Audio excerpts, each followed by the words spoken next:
Hi, I'm Stacey Johnson with Money Talks News. Here's one of our best podcasts from the archive that you may have missed.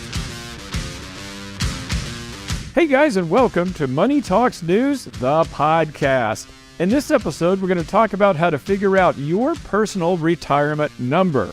According to the latest report from Vanguard, the average 45-year-old has less than $180,000 saved for retirement. Now, that may sound like a lot, but the cost of health care alone is expected to exceed that later in life. So how much is enough? $500,000? $1 million? $2 million? And there it is, the big question. Exactly how are you supposed to know how much you're going to need to win your retirement?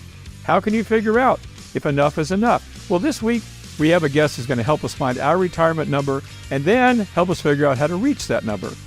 I'm Stacey Johnson, as usual. My co-host will be financial journalist Miranda Marquardt. Hello, Miranda. Hi, Stacey. I never plan to retire, but apparently I don't either. And our producer's also with us today, Aaron Freeman. Hey, Aaron. Oh, I wonder what my number is. We're going to find out. Probably 82. This week we have a special guest, Chris. And Chris, I should have asked how to pronounce your last name. What is it? Mamula. Mamula. Chris Mamula. He's one of the partners at Can I Retire Yet? An appropriately named website. CanIRetireYet.com, right, Chris? That is correct. Very cool. Now, Chris retired at 41 by figuring out his retirement number and working toward financial freedom. He's going to share his process and the steps you could take to retire earlier than you thought you could. Before we start, remember, we don't give financial advice, so make sure you do your own research and consult your own experts before acting on anything you learn here. Okay, let's dive in. Chris, you retired at 41. How the heck did you do that? I guess the short answer is kind of by accident at first for about a decade and then very intentionally. And what I mean by that is my wife and I both were from backgrounds where we just didn't grow up with a ton of money. And then we met each other in college. So we kind of were dating and getting to know one another when we didn't have much money. And so when we started actually making two salaries, we were kind of content and we upped our lifestyle a little bit, but we just always saved one salary and lived off the other with no idea that you could retire at 40. That wasn't a goal, wasn't a plan, but it was just kind of comforting for us to have that security. And then about a decade later, we found this FIRE, Financial Independence Retire Early movement. And it was a lot of people kind of doing similar things to what we were doing, but they kind of had a better handle on the technical side, the investing and the tax planning. So we got very intentional for that last 5 years of my career. And yeah, at 41, I left my career as a physical therapist and really haven't looked back. I have so many questions for you. First, let me make an observation. Sure. The FIRE movement, Financial Independence Retire Early, that's what it stands for, right? Correct. I see this constantly. Not as much now. I mean, a year or so ago, it was a huge thing. It's all over the place. And every one of these people who's retired is not retired. They have a website. You have a website. I have a website. I don't call myself retired. Why are you retired? Well, if I could kind of correct you, I have a website and I wrote a book and I have now taken a part-time job. So yeah, you're absolutely correct. And I think that people go down this path because I think we all have this image of what retirement is. And retirement is this time when you stop working. Retirement is this time when you live off only your investments. And that's just what people accept and we don't ask enough questions. And I was guilty of that myself. And then when you kind of start getting close, you realize a couple of things. One is you get to this point of being able to retire early by being a really good saver. And I think you're become a really good saver because, again, it's that comfort, that feeling of security that a lot of us get. And so that goes away when you kind of take a traditional retirement. And also, at 41, like, what am I going to do with my life if, I don't have any meaningful, purposeful work? So what I think a lot of us kind of come to the conclusion is that that stopping work completely and retiring in that traditional sense of the word isn't the right goal. But I hope that, as FIRE grows and evolves, that message is becoming more clear and we're getting that out there better. But yeah, I started with the idea of retiring and we saved enough that I think I could retire, but we really haven't put that to the test, to be quite honest. Well, I'll tell you what, I have my own acronym and it's called FIRN, F-I-R-N, Financial Independence Retire Never. Because, to me, the goal in life is to find something you love doing. I'm 67 years old. I have no intention of retiring because I like what I'm doing. And shouldn't that really be the goal, to find something that you really enjoy?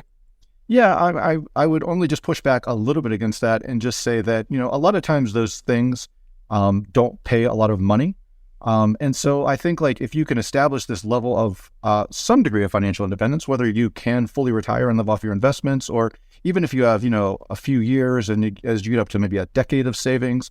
And like we tend to, in the FIRE community, define financial independence as having like 25 years of your annual spending. And even beyond that, you can have kind of more cushion. And the more you have, the more comfortable you can live. But even just having a few years of savings built up, it provides you a lot of freedom to start taking more risks, or maybe that's not even a good way to say it, but to take different paths that might seem risky. And if you didn't have any savings, would be risky, but you kind of just never know where things are going to lead you. But people get trapped because they don't have any cushion in their spending and with their money. That makes sense. Well, I'm glad to finally have a person in the FIRE movement that I can put on the hot seat. Get it? FIRE hot seat. Now let me ask you this question too. Okay, so you're like, you and your wife, you're like 20 years old or 25, whatever you were, right? When you decided you wanted to aim at this goal to be able to retire at 40. Is that? Well, again, I would say, I mean, we were 25-ish when we were getting out of, like, I got a physical therapy degree, so 7 years, about 25.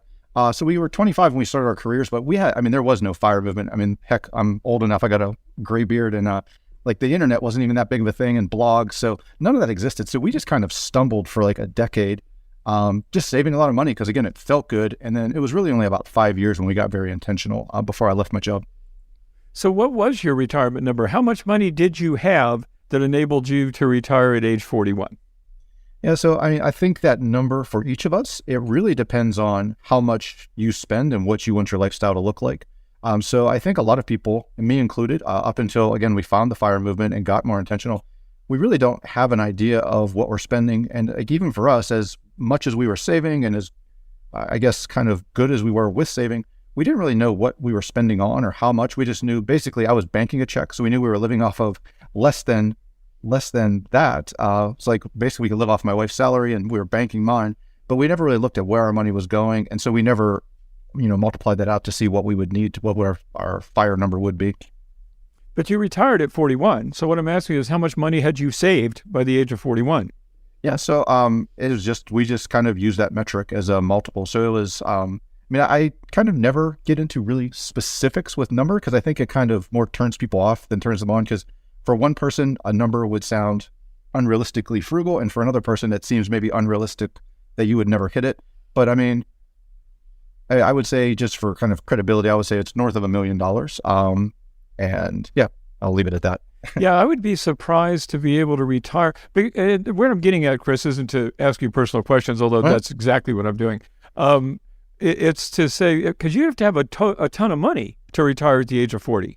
Because, even $1 million, obviously it depends on how you live, too. But yeah, by today's standards, $1 million isn't enough to retire, according to a lot of articles. Yeah, and we're going to get into this. You're right, though, Aaron. That's why I'm asking this specific question, because it seems like you'd have to have a ton of money to retire at the age of 40. I mean, you have to have a ton of money to retire at the age of 67. Well, I think, go ahead, Miranda. I was just going to say, I think the interesting thing about setting your own personal retirement number, and what Chris was talking about, how some things seem really frugal to somebody and something seems unattainable to others, is like, we know people that set a number at like $650,000, right? So Purple from A Purple Life, they set this goal and they retired then, but they have this income coming in from like their blog and from other sources.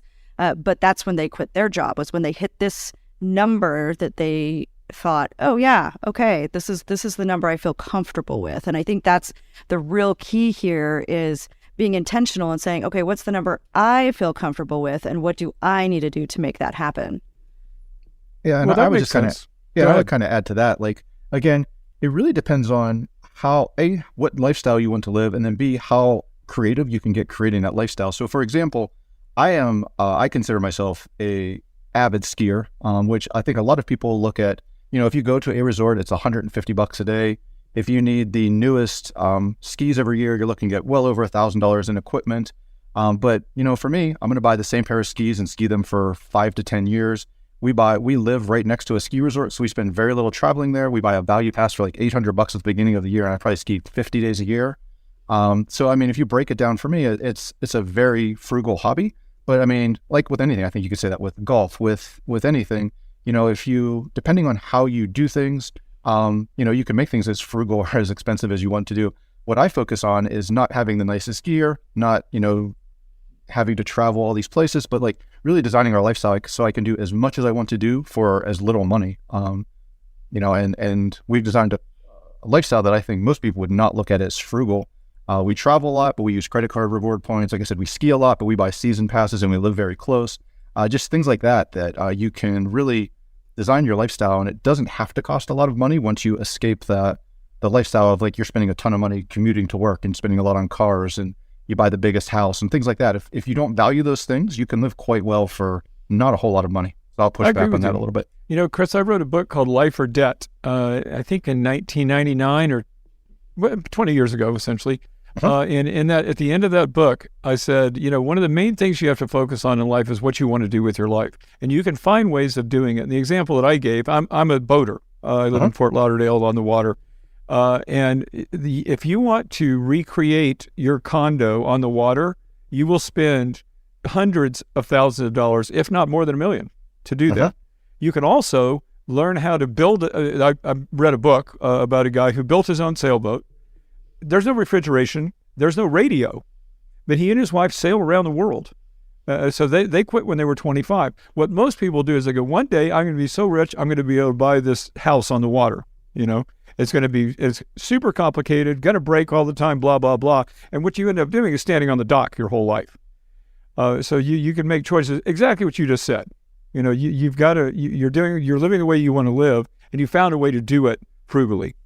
Yeah. And I would even argue that I think we live better than a lot of people for a lot less money, because again, like living in a ski town here, like I can tell you, I ski 50 to 60 days a year, probably. I'd never ski on a Saturday because that's when everybody else is skiing. So like I'm there when there's no lift lines and the snow's not getting all chopped up because there's not a million people out there. So again, like, and I go on the nicest days. And if it's not a nice day, I live here and I don't have to rush out, or I don't have to be there trying to, cram in 8 hours, because I did spend $150 or $160 for a lift ticket. So yeah, I mean, it's really a mindset shift as much as anything, as opposed to like needing a ton of money. Well, now I have to ask you where you live. What ski resort do you live? I'm sorry? Yeah, I live in Ogden, Utah, and it's called Snow Basin Ski Resort. It's in my backyard, and it's world-class skiing. It's like where the Olympic downhill was when it was in Salt Lake City.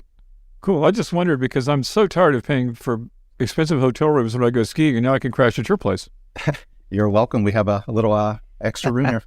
That's what I like to hear. Okay, now let's get into the topic we're here to talk about today, and that is what is getting to your retirement number. Sure. Let's make sure everybody understands what page we're on here. Chris, what is a retirement number?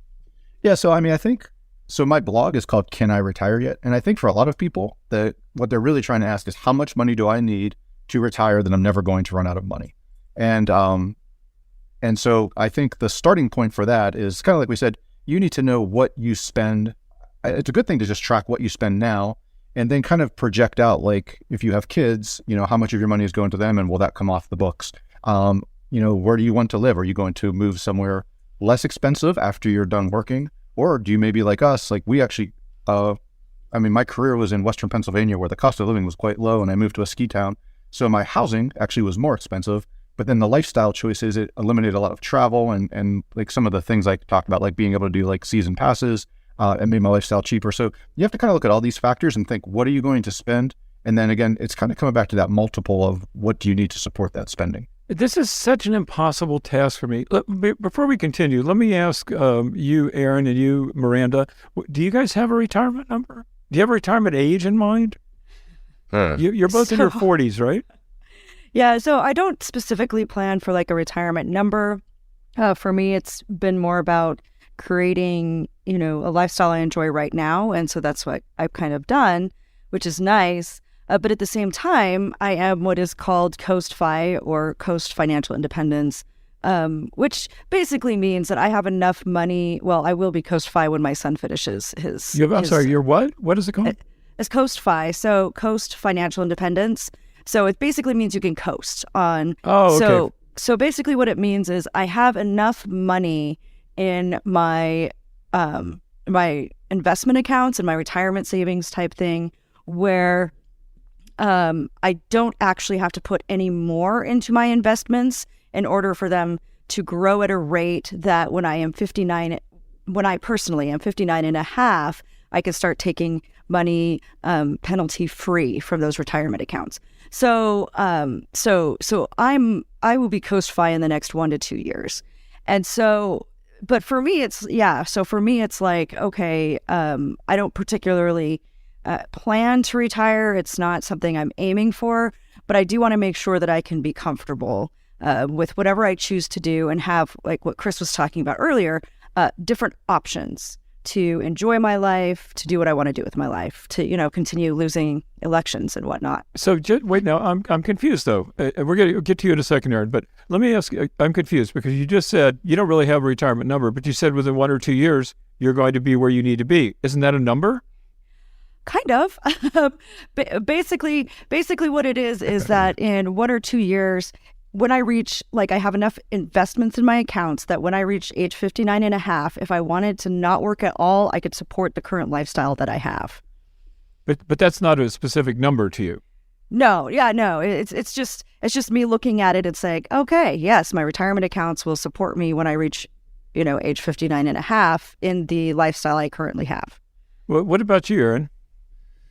Yeah, I don't think we have a retirement age. We've never actually sat down and talked about, what's retirement going to look like? We're in that, I guess it's a little bit like Miranda's talking about, being able to coast, and a little bit what Chris is talking about, where we're not paying attention to a lot of things. We're just saving money like crazy, and then we're trying to do investments that we think will pay off down the road, and then maybe we'll figure it out later.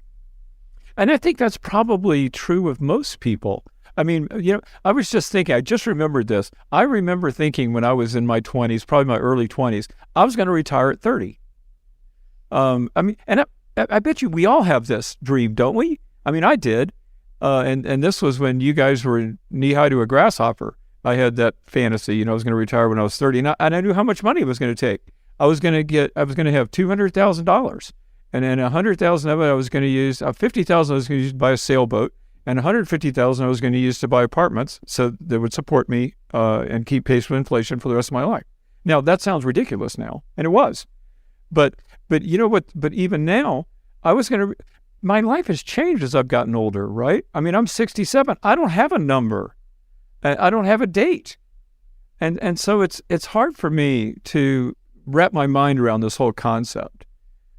I don't know. I think it's important to have an idea before you retire whether you're going to have enough, but I don't know if you can actually aim at a number from years away and then hit that number. And yet that's really the purpose. I mean, actually, let's do this. Let's go into this. How do we make a retirement number, Chris? This is Can I Retire Yet is the name of your website. What do we do? Well, so I think, again, it's really going to be individual for each person or couple or family or however you want to look at it. But I think you need to look at where does your money go? Like, what are you spending? And so you really can't determine the number that determines how much you need until you know that. So that's the starting point, knowing what you're spending now and where those dollars are going. You could be as specific or as not specific as you want to be with that, but I think the more specific, the better. Because again, then you have to project that out. Like, is your spending going to change over time? And, like what things are going to come off the books? Like once you pay a mortgage, that's coming off the books. Once your kids are done with college, that expense is done. So you don't have to worry about it anymore. And what things are going to go on forever and maybe get more expensive. Like most likely we're going to have more healthcare needs as we get older, and our premiums are going to go up because most people need more healthcare needs. So you have to kind of factor all that in. It's not a simple equation. And then I think the one thing especially like even in the fire community and people in general don't appreciate and don't think enough about is just we're going to change. Like, I don't think there is a constant number. So I think it's good to build in some buffer.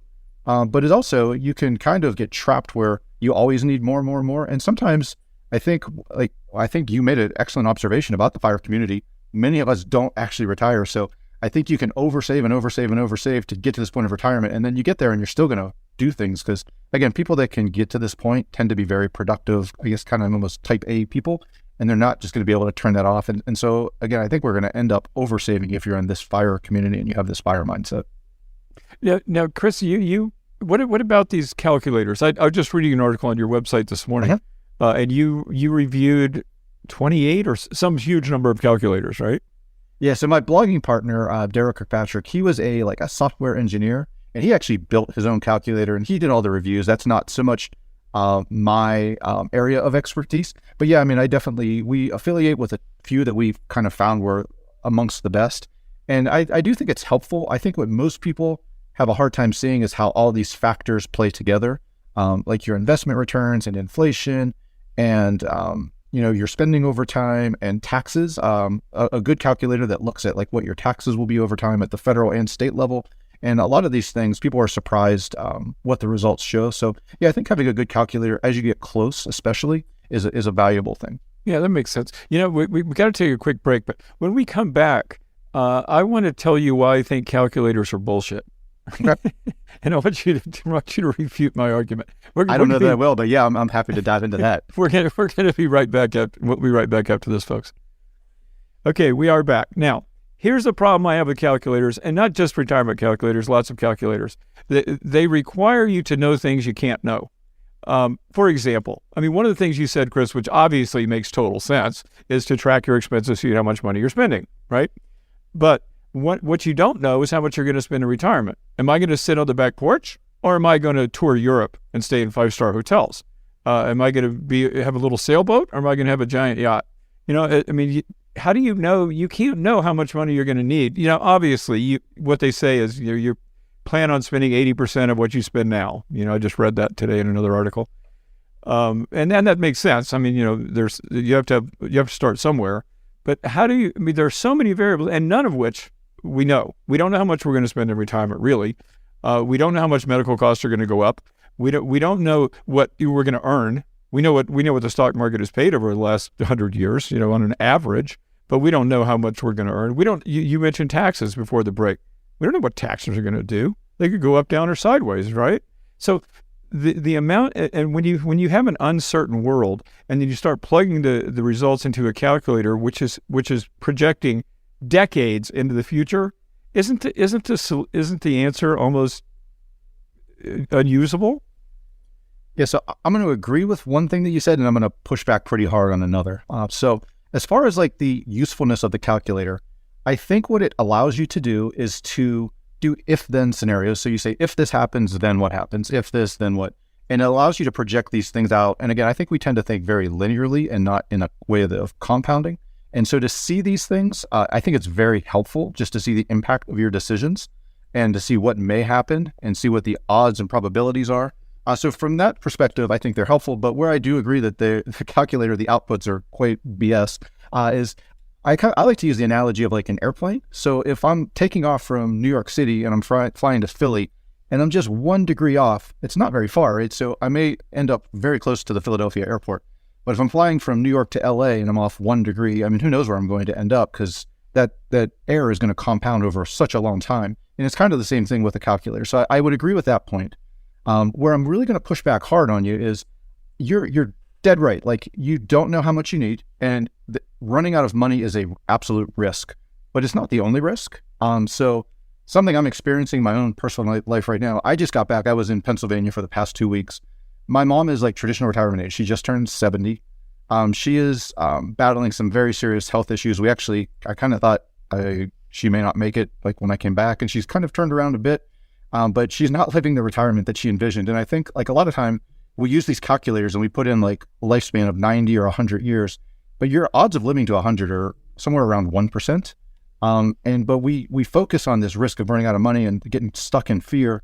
And again, I think if we could find a more balanced approach to, live the life you want to live now and not put everything off. Because I talk to so many people who say, oh, once I retire, I'm going to travel. Once I retire, I'm going to do this and that. Like for me, my decision, like you've asked a lot about my retirement number, but my decision to leave my job was really a timing decision. My daughter was starting kindergarten. Like I said, we were from Pennsylvania. We wanted to move west, and we knew it was going to be harder once she started school. So we wanted to kind of pursue the life we wanted to pursue. We wanted to live in the outdoors. We wanted to live in a more positive community, which I think we have here, than what we had in Pennsylvania. So for a lot of reasons we moved, and a number was kind of a pretty small part of that decision, to be honest. Well, first and foremost, Chris, let me give you my most sincere wish for your mother's rapid recovery. I hate to hear stuff like that, especially because I'm 67. Mhm. No, Yeah, things can happen fast. things can happen. And also, by the way, I want to commend you on your answer about the calculators too, because the truth is that while the calculators may not be the be all and end all, they can't be. They do give you an idea of where you are, and there's nothing wrong with that. I think maybe relying on a calculator too much may be a mistake, but certainly one can never fault someone for making an attempt to guess things like how long they're going to live and how much they're going to need in retirement, obviously. Yeah, I think it's an Eisenhower quote, something about, planning is, our up plan is worthless, but planning is indispensable. And I think that's really what the calculator does, is just lets you see different scenarios and forces you to think about things. And are you accounting for all these different variables that they're going to force you to enter and maybe you haven't even thought about? So that's where I think the value of a calculator, not so much, yeah, I agree, too many people like look at that, am I going to be successful or not? And they put too much stock in that. And that's probably not a good use of the calculator. Yeah, well said. Now, another thing too, that this is what I've come to believe in my own life, because I've done this for 40 years, giving people advice like this, like we're doing right now. And what the conclusion I've arrived at? You know how much money you need before you retire? As much as you can possibly save. I mean, really, it just boils down to that, and hopefully if you're doing something that provides value in your life that you enjoy doing, you don't retire ever. But you can't have too much. You can waste your life trying to get more, but I mean, that's basically what and this is what I do for a living, give people advice like this. But in my own personal life, I'm just saving up as much as I can. I mean, what else is there? Yeah, and I don't disagree. And again, like we saved and saved and saved to hit this number. Like that's what we were focused on. And then we really, most years, since I have quote unquote retired, my wife still works part-time. Like I said, I have these different projects going on. So we're kind of in that coast mode, like Miranda talked about, where we're really not much spending down and we're not much saving anymore. And our that FIRE portfolio that we had continues to grow. And so when it does come time, I mean, our withdrawal rate, either we can really expand our lifestyle if we choose to, or our withdrawal rate is going to be so low that we're going to have almost no risk of running out of money. But it's a good place to be, but yeah, it did require, working hard to get here, and I don't have any regrets. And I totally 100% agree with what you just said too, because where I am today is I don't have to work, because there's almost no way that I can outspend the money that I have. I mean, obviously there's a way to outspend any amount of money, but you know what I mean? And when I achieved that, which wasn't that long ago, really, it's a really, really good feeling. Not to have a mortgage and to know that if push came to shove, my wife is much younger than me and she's a nurse practitioner and she loves her job, so she's not going to quit. But it's a nice thing to know that if she did, if my website went to zero, I still live a good life too. And then that's something I think, screw the calculators, that's something to aim at, to know that you can live off the interest or the Social Security or whatever it is and lead the life you want to lead. And that's the goal for me. And it feels damn good when you achieve it too. Agree 100% with you on that one. Nothing to add. So now what about you guys, Miranda and Aaron? I've been dominating the conversation, which is not like me. I mean, I think for me, the biggest thing is that goes back to like, what are you trying to accomplish? And to a certain degree, I'm like, yes, we definitely want to save. You talk about not being, being impossible to save too much. To a certain degree, though, I think depending on your situation and where you're at, if you get so obsessed with, I have to build up this much or XYZ, and you don't take the time to enjoy life a little bit as you're going along. Like for me personally, I'm just like, okay, then what was the point of all of this? Mm-hmm. So for me, it's always been this balance. Like I'm not one of those people who I've never maxed out a 401k. I mean, I do max out. Like I did max out my Roth IRA back when I qualified to contribute to a Roth, and I still put some money into a SEP IRA. And I have, my travel fund that I invest in and all of that kind of stuff. But I never decided that, maxing out this retirement account, this 401k or having to max out what I can set aside as my goal, because it's like, what would be enough? What would be enough to help me, how much can I put aside each month for it to be enough? And if I don't max everything out, that's fine, because I'm still having a nice life right now, and I want to make sure that I am enjoying my life and living the life I want to live right now. Yeah, there's a lot to unpack here. I'm going through Chris's website too.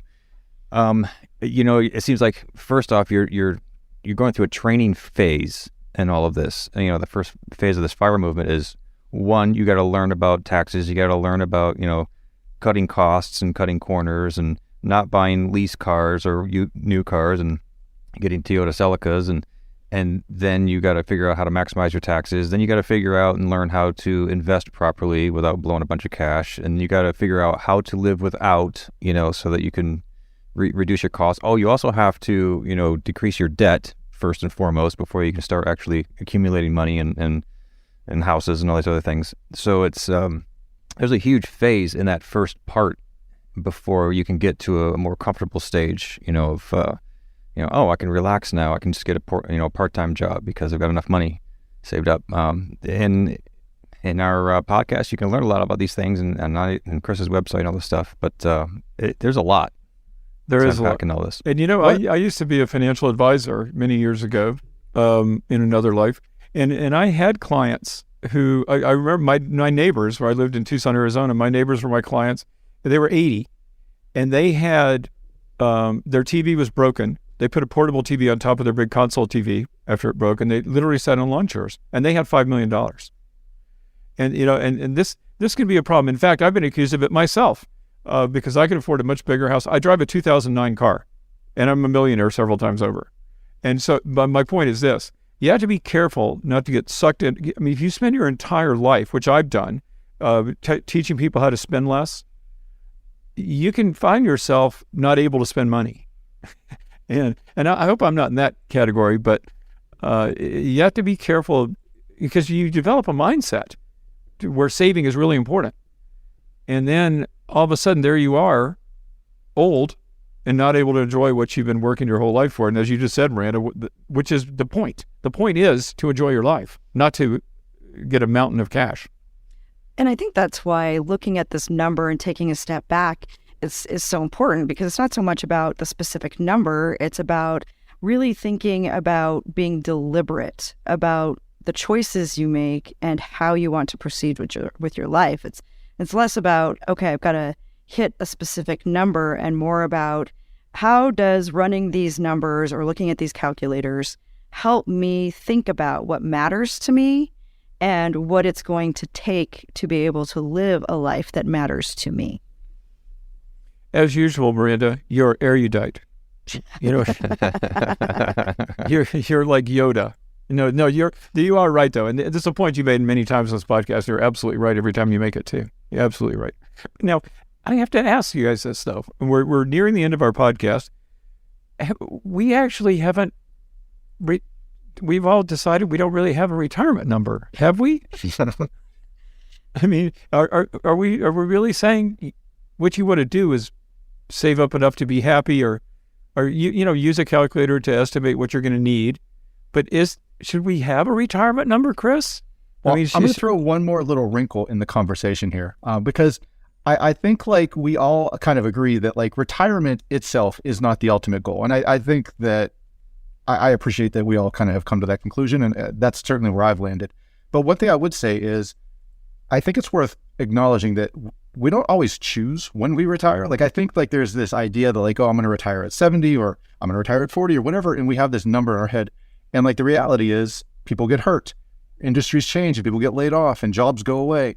You become a caretaker for a parent or for a spouse. And like, so having enough, like knowing that you have enough, there is value there, even if retirement isn't the goal. So that's just one little extra wrinkle that I was going through my head, because I would agree with you guys. I don't think retirement, just for the sake of retirement, is the goal. But knowing that you have enough that, your investments could support you, it's a very comforting place to be. And that is one thing that distinguishes, like if you are financially independent versus on this path to Coast Fire that we talked about, or any of these other paths. None of them is right or wrong. They all have trade-offs, but that's a huge advantage, I think, of pursuing financial independence quickly, and then just still having the option. You don't have to stop working, but you certainly can. Flawlessly said, Chris. I totally 100% agree with you. Anybody have any closing thoughts before we get out of this wonderful podcast? Honestly, I just want to make sure that we talk about the importance of, and we've talked about this before on this podcast, but just the importance of as you go through this process, taking a step back and really evaluating your values. And as Chris mentioned way back earlier in this, make sure you're checking your spending. And, and I hammer this all the time. I know I sound like a broken record, but check your spending, track that, look at that and say, does this align with my values and what I say I want to happen in my life? Because one of the things that was a huge aha moment for me was when I realized, I was like, why does my life suck? Why don't I ever have enough money to do the things I want to do? And then when I tracked my spending, I went, oh, that's why, because I'm spending money on shit that doesn't matter to me. And I'm not thinking about it. And so I really think making that shift to conscious effort and the way you consciously look at your money is huge. That's wonderful advice. That's great advice. It's perfect. Aaron, anything else? No, I don't have anything other than I really enjoy the idea of coasting. Yeah, let's coast. Let's do some coasting. How about you, Chris? Any last thoughts? No, just to echo what Miranda just said. I wrote a book called Choose FI: Your Blueprint to Financial Independence, and in the book, we use this term. So the book was kind of crowdsourced from all these people in the FIRE community, and I don't even know who to credit this to, but I love this term. It's called being a valuist, and it's kind of like, as opposed to being frugal or a minimalist, a valuist just means that you line up your spending with your values, and it stuck with me. And so if that term, I like to throw that out there in all these conversations because I think it sticks with people, and I think that's what we should all aspire to be. Wonderful. I'm feeling really good about myself right now and my life. I appreciate it. Okay, you guys, we are out of time, folks, but we are never out of topic. Dig a little deeper. You're going to find links to lots more info in our show notes. And remember, if your goal is to make more, to spend less, to retire rich, your online home is moneytalksnews.com. And don't forget to check out Miranda's online home as well. That is Miranda Marquit, MARQUIT.com. And of course, you want to visit Chris at his website, easy to remember, caniretireyet.com. If you've got a question, comment, or a topic you'd like to suggest, please tell us about it. You can email us at hello@moneytalksnews.com. That's hello@moneytalksnews.com. And one final thing, if you like what we do something for us. Subscribe to our podcast. Tell your friends too. Takes you 2 seconds, but it really helps us. So if you like us, show us and subscribe to our podcast. Chris, certainly enjoyed having you with us today. Thanks very much. Hope we see you again. I'm Stacy Johnson. I'm Miranda Marquit. I'm Aaron Freeman. Thanks for hanging out with us, folks. We're going to see you right here next time.